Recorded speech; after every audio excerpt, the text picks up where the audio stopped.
Ваквата опуштена атмосфера во угостителските објекти веќе од утре ќе ја нема. Летните тераси ќе останат празни, а гостите пиењето кафе го искористуваат до последен момент.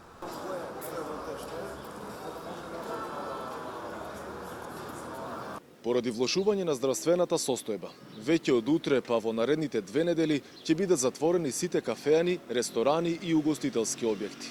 Па затоа кафето наместо овде ќе бидете приморани да го испиете дома. Од утре единствената опција за кафетериите и обложувалниците ќе биде само шалтерскиот систем на услуга односно доставата. Ваквиот потек на власта создава револт кај угостителите, кои предупредуваат дека ќе пропаднат ако не добијат конкретна помош. Од угостителската комора реагираат дека состојбата е и повеќе од алармантна. Ситуацијата е неизвестна. Угостителството се наоѓа во така наречен слободен пат, значи веќе и тоа без падобран. Значи нема веќе гаранции за ништо. Доколку не се помогне, секоја недела ќе видиме сведоци на се повеќе, да кажам, уништени бизниси. Тоа е тоа што следува и тоа е неизбежно. Од здравствен аспект оправдано апсолутно, значи тука немаме ние дилема, меѓутоа финансискиот, економскиот дел мора да се подкрепи. Значи вакви мерки на ништо не личат затоа што не може да се носат само рестрикции од една страна, а од друга страна да нема помош.